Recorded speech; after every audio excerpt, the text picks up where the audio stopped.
ଜୟଗୁରୁ ବନ୍ଧୁଗଣ, ଆଜି ଆଉ ଗୋଟିଏ ଅତି ସୁନ୍ଦର ଶିକ୍ଷଣୀୟ ବିଷୟବସ୍ତୁଟିଏ ନେଇଛେ। ପାପ ଓ ପୁଣ୍ୟର ପ୍ରକୃତ ସତ୍ୟ କ'ଣ? ଶ୍ରୀ ଶ୍ରୀ ଠାକୁରଙ୍କ ଦୃଷ୍ଟିରେ ଜୀବନର ରହସ୍ୟ କ'ଣ?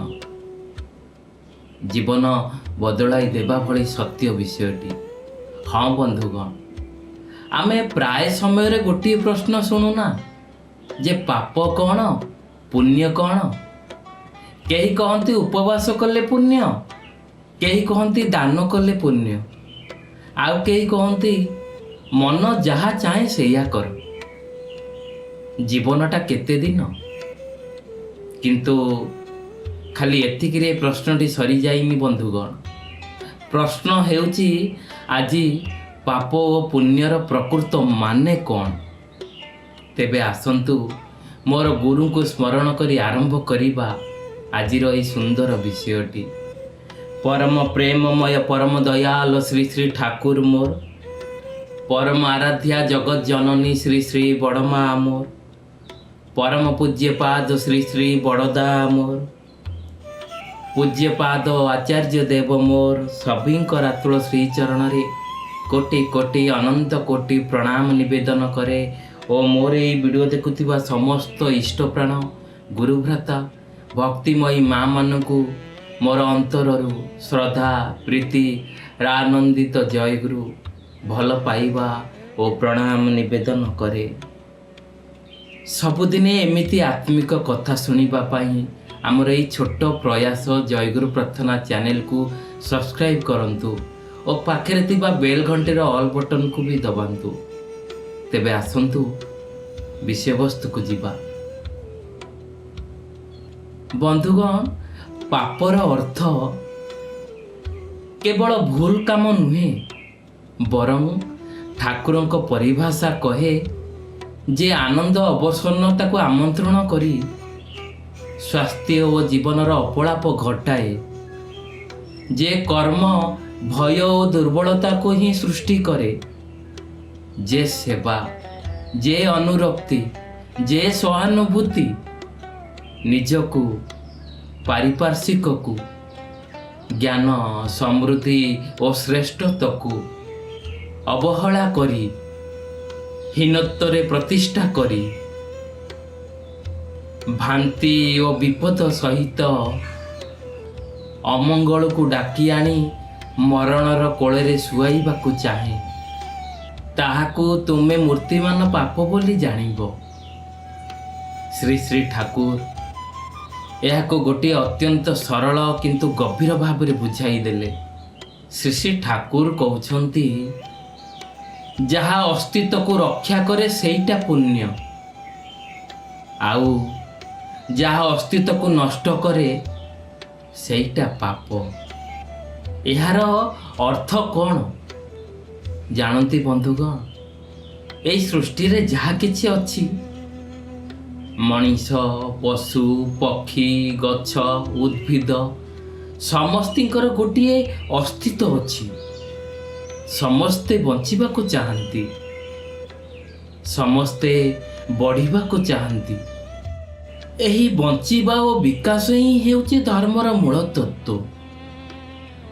ତେଣୁ ଯେଉଁ କାମ କରିଲେ ଜୀବନ ରକ୍ଷା ପାଏ, ବିକାଶ ପାଏ, ସେଇଟା ହେଉଛି ପୁଣ୍ୟ। ଆଉ ଯେଉଁ କାମ କରିଲେ ଜୀବନ ନଷ୍ଟ ହୁଏ, ବିକାଶ ଅବରୋଧ ହୁଏ, ସେଇଟା ହେଉଛି ପାପ। ମଣିଷ ଅଜ୍ଞାନର ଜାଲରେ ଆଜି ଫସି ଯାଇଛି। ଆଜିର ମଣିଷ ନିଜକୁ ବହୁତ ଶିକ୍ଷିତ ବୋଲି କହୁଛି। ଆମେ କହୁ ଆମେ ଭଲ ପାଠ ପଢ଼ିଛୁ, ଆମେ ଭଲ ବିଜ୍ଞାନ ଜାଣିଛୁ, ଆମେ ସଭ୍ୟତାର ଶିଖରକୁ ପହଞ୍ଚିଛୁ। କିନ୍ତୁ ହେ ମନୁଷ୍ୟ, ଗୋଟିଏ ପ୍ରଶ୍ନ, ଆମେ ନିଜକୁ ଜାଣିଛୁ କି? ଆମେ କହୁ ଆମେ ପଣ୍ଡିତ, କିନ୍ତୁ କେଉଁ ଶାସ୍ତ୍ର ପଢ଼ିଛୁ? ଆମେ କହୁ ଧର୍ମ ଜାଣୁ, କିନ୍ତୁ କେଉଁ ଧର୍ମ ସତ୍ୟ ତାହା ବି ବୁଝିନାହୁଁ। କେହି କହୁଛି ଏଇଟା ପାପ, କେହି କହୁଛି ସେଇଟା ପାପ, ଆଉ କେହି କହୁଛି ପାପ ପୁଣ୍ୟ କିଛି ନାହିଁ ସଂସାରରେ। ଏହି ଅସ୍ପଷ୍ଟତା ମଣିଷକୁ ଆଜି ଅସ୍ଥିର, ଭୟଭୀତ ଓ ଅସୁରକ୍ଷିତ କରିଦେଇଛି। ପ୍ରକୃତିର ନିୟମ କ'ଣ ଜାଣ ବନ୍ଧୁଗଣ? ଏ ସୃଷ୍ଟି ଗୋଟିଏ ବଡ଼ ନିୟମରେ ଚାଲୁଛି, ଆଉ ସେଇ ନିୟମ ହେଉଛି ସମନ୍ୱୟ ରକ୍ଷା କରି ଚାଲିବା। ଯଦି ଆମେ କାହାର ବଞ୍ଚିବା ଓ ବିକାଶରେ ବାଧା ଦେବୁ, ତେବେ ପ୍ରକୃତି ମଧ୍ୟ ଆମକୁ ବାଧା ଦେବ। ଏହା ହେଉଛି କର୍ମର ସେଇ ଅଟଳ ନିୟମ। ଆମେ ଯାହା କରୁ ସେଇଟା ଦିନେ ନା ଦିନେ ଫେରି ଆସିଥାଏ ଆମ ପାଖକୁ। ତେଣୁ ଶ୍ରୀ ଶ୍ରୀ ଠାକୁର କହୁଥିଲେ, ଯାହା ଅସ୍ତିତ୍ୱକୁ ରକ୍ଷା କରେ ସେ ହିଁ ପୁଣ୍ୟ। ଆଜିକାଲିର ସୋସିଆଲ ମିଡ଼ିଆ ଯୁଗରେ ମଣିଷ କିପରି ଅନ୍ୟକୁ ଦେଖି ଦୁଃଖୀ ହେଉଛି, ତାହା ଆଜି ବଡ଼ ଚିନ୍ତାର ବିଷୟ।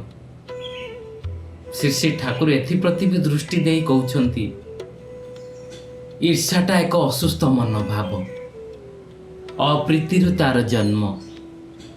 ଈର୍ଷା ପ୍ରସୂତ ଯନ୍ତ୍ରଣା ପରି ନିରର୍ଥକ ଓ ପୀଡ଼ାଦାୟକ ଯନ୍ତ୍ରଣା ମଣିଷର କମ୍ ହିଁ ଅଛି। ମଣିଷର ଶ୍ରୀବୁଦ୍ଧି ଦେଖିଲେ ଆନନ୍ଦ ହେବା ହିଁ ସ୍ୱାଭାବିକ। ଅନ୍ୟର ଶ୍ରୀବୁଦ୍ଧି ଦେଖି ଯାହା ମନରେ ଜ୍ୱାଳା ହୁଏ, ପରମ ପିତାଙ୍କ ପ୍ରସାଦରୁ ସେ ଅଳ୍ପ ବହୁତ ବଞ୍ଚିତ ହୁଏ। ମଣିଷ କର୍ମଫଳ ଓ ଭଗବତ ପ୍ରସାଦ ହେତୁ ଯେଉଁଠି ସୁଖୈଶ୍ୱର୍ଯ୍ୟ ଭୋଗ କରେ, ତା ଦେଖି ଯାହାର ହିଂସା ଜାଗେ, ତାର ଅର୍ଥ ହେଲା ସେ ଏକା ସାଙ୍ଗରେ ନିଜ ସତ୍ତା, ଅପରର ସତ୍ତା ଓ ଭଗବତ ବିଧାନ ସମ୍ବନ୍ଧେ ଦ୍ରୋହ ବୃଦ୍ଧି ସମ୍ପନ୍ନ ହୋଇ ଉଠିଛି। ଏଇଟା ନିଦାରୁଣ ପାପ। ସେଇଥିପାଇଁ ମଣିଷର ଆଜି ଏମିତି ଦୁର୍ଦ୍ଦଶା ଘେରି ରହିଛି। ଆଜି ମଣିଷର ଜୀବନକୁ ଦେଖ, ଏତେ ବଡ଼ ବଡ଼ ହସ୍ପିଟାଲ, ନୂତନ ନୂତନ ଔଷଧ ପ୍ରସ୍ତୁତି ପ୍ରଣାଳୀ, ତଥାପି ମଣିଷ ଆଜି ରୋଗରେ ଛଟପଟ ହେଉଛି। କେବେ ଆପଣଙ୍କ ମନରେ ପ୍ରଶ୍ନ ଆସୁନାହିଁ ବନ୍ଧୁଗଣ, କାହିଁକି? କେବେ ଭାବିଛ ପଶୁପକ୍ଷୀ ମାନଙ୍କ ପାଇଁ କେଉଁଠି ଏତେ ବଡ଼ ବଡ଼ ହସ୍ପିଟାଲ ହୋଇଛି କି? ଏମାନେ କେଉଁଠି ଯାଇ ଭଲ ଟ୍ରିଟମେଣ୍ଟ ହେଉଛନ୍ତି କି? ନାହିଁ। ତଥାପି ସେମାନେ ଆମଠାରୁ ବହୁତ ଶାନ୍ତିରେ ବଞ୍ଚୁଛନ୍ତି। ତାଙ୍କର ପରିବାର ଅଛି, ତାଙ୍କର ଜୀବନ ଅଛି, ତାଙ୍କର ବଞ୍ଚିବା ବଢ଼ିବା ନେଇ, ଖାଦ୍ୟ ସଂଗ୍ରହ ନେଇ କର୍ମମୟ ଜୀବନ ବି ଅଛି। କିନ୍ତୁ ସେ କିପରି ଶାନ୍ତିରେ ରହୁଛନ୍ତି, କିପରି ତାଙ୍କର ଧର୍ମକୁ ବଜାୟ ରଖିଛନ୍ତି? କାରଣ ସେମାନେ ପ୍ରକୃତିର ନିୟମକୁ ଭଙ୍ଗ କରୁନାହାନ୍ତି। କିନ୍ତୁ ମଣିଷ ପ୍ରକୃତିକୁ ଧ୍ୱଂସ କରି ଚାଲିଛି। ଏହା ହିଁ ଆମର ଦୁଃଖର ମୂଳ କାରଣ। ମାନସିକ ଅସୁରକ୍ଷା ଦିଗରେ ଆଜି ଦୁନିଆରେ ଯେତେ ମେଣ୍ଟାଲ ଡିପ୍ରେସନ ମଣିଷ ମଧ୍ୟରେ ଅଛି, ଅନ୍ୟ କୌଣସି ପ୍ରଜାତିରେ ନାହିଁ। ମଣିଷ ଭୟରେ ବଞ୍ଚୁଛି, ଚିନ୍ତାରେ ବଞ୍ଚୁଛି, ଅସନ୍ତୋଷରେ ବଞ୍ଚୁଛି, ବଢ଼ୁଛି। ତାର ଜୀବନରେ କେବେ ସନ୍ତୋଷ ନାହିଁ। କେବେ କହୁନାହିଁ ଯେ ଏତିକିରେ ମୁଁ ଆଜି ଖୁସି, କେବେ ନୁହେଁ। କିନ୍ତୁ କାହିଁକି? କାହିଁକି ବନ୍ଧୁଗଣ କହିପାରିବେ? ଏ ମଣିଷ ତ ଆଜି ଶିକ୍ଷିତ, ଏ ମଣିଷ ତ ଆଜି ସବୁଠାରୁ ଉନ୍ନତ ଜୀବ, ତଥାପି କାହିଁକି ବୁଝିପାରୁନି? କାରଣ ମଣିଷ ପ୍ରକୃତ ଧର୍ମରୁ ଦୂରେଇ ଯାଇଛି। ମୃତ୍ୟୁର ସତ୍ୟ ଆଜି ତା ପାଖେ ଖେଳଣା ସାଜିଛି। ମହାଭାରତରେ ଗୋଟିଏ ଘଟଣା ଅଛି। ଥରେ ଯମରାଜ ରାଜା ଯୁଧିଷ୍ଠିରଙ୍କୁ ପ୍ରଶ୍ନ କଲେ, କୁହ, ଏ ଦୁନିଆରେ ସବୁଠୁ ବଡ଼ ଆଶ୍ଚର୍ଯ୍ୟ କ'ଣ? ରାଜା ଯୁଧିଷ୍ଠିର କହିଲେ, ମଣିଷ ପ୍ରତିଦିନ ଅନ୍ୟ ଲୋକଙ୍କୁ ମରୁଥିବା ଦେଖୁଛି, ତଥାପି ସେ ଭାବୁଛି ସେ କେବେ ମରିବ ନାହିଁ। ଏହା ହେଉଛି ସବୁଠୁ ବଡ଼ ଆଶ୍ଚର୍ଯ୍ୟ। ମଣିଷ ଜାଣେ ଯେ ତାର ମୃତ୍ୟୁ ସୁନିଶ୍ଚିତ, ତଥାପି ସେ ଚେଷ୍ଟା କରେ ଚିରଦିନ ବଞ୍ଚି ରହିବାକୁ। ଜୀବନର ଆଉ ଗୋଟେ ସତ୍ୟ କ'ଣ ଜାଣ ବନ୍ଧୁଗଣ? ଯିଏ ଯେତେ ବଳିୟାନ ହେଉ, ଯେତେ ଧନ ତା ପାଖରେ ଥାଉ, ଯେତେ ମାନ ପ୍ରତିଷ୍ଠା ରହୁ, ଯେତେ ଗାଡ଼ି ଘର ବଙ୍ଗଳା ରହୁ, ଗୋଟେ ଦିନ ସମସ୍ତଙ୍କର ଜୀବନରେ ଆସିବ। ସେଇଟା କ'ଣ ଜାଣ? ସେଇଟା ହେଲା ବୃଦ୍ଧାବସ୍ଥା। ସେତେବେଳେ ମଣିଷ ବସି ଭାବେ, ମୁଁ କେତେ ପାପ କରିଲି, ମୁଁ କେତେ ପୁଣ୍ୟ କରିଛି। କିନ୍ତୁ ସେତେବେଳେ ଅଧିକାଂଶ ସମୟରେ ସମୟ ଚାଲି ଯାଇଥାଏ।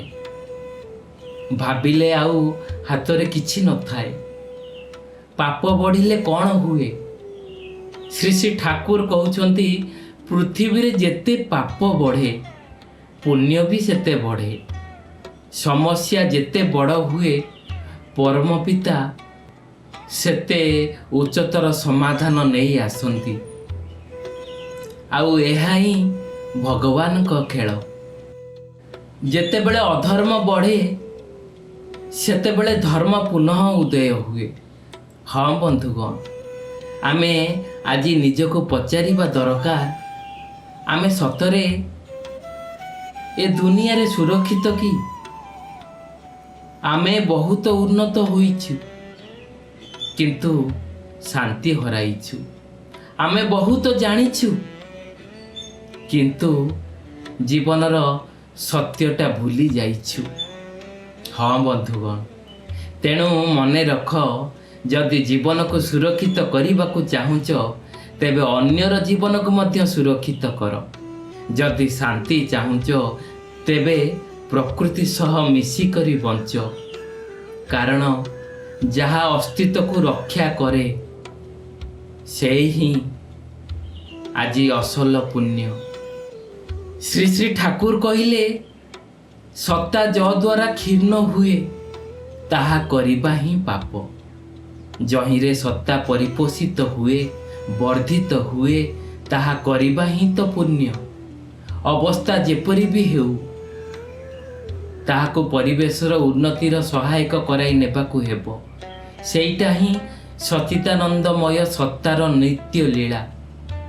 ହାର ମାନିଲେ ପରମ ପିତାଙ୍କୁ ଅସ୍ୱୀକାର କରିବା ହୁଏ।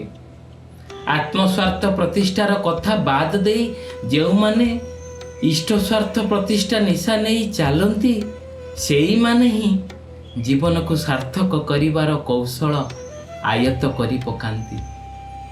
ଦୁଃଖ ବିପଦ ଭିତରେ ବି ସେମାନେ ଭଗବାନଙ୍କ ଦୟା ଆବିଷ୍କାର କରି ଧନ୍ୟ ହୁଅନ୍ତି। ଏହି ଭକ୍ତି ହିଁ ଜୀବନର ପରଶମଣି। ଭଗବାନ ଯେଭଳି ସର୍ବଶକ୍ତିମାନ, ତାଙ୍କର ଛୁଆ ହିସାବରେ ଆମେମାନେ ମଧ୍ୟ ତାଙ୍କ ଦୟାରେ ସେଇଭଳି ହୋଇଥାଉ। ହଁ ବନ୍ଧୁଗଣ, ଯଦି ଆପଣଙ୍କୁ ଆଜିର ଏହି ଭିଡ଼ିଓଟି ଭଲ ଲାଗିଛି, ତେବେ ଏହାକୁ ଲାଇକ୍ଟିଏ କରନ୍ତୁ ଏବଂ ଅନ୍ୟମାନଙ୍କ ସହ ସେୟାର ନିଶ୍ଚୟ କରନ୍ତୁ।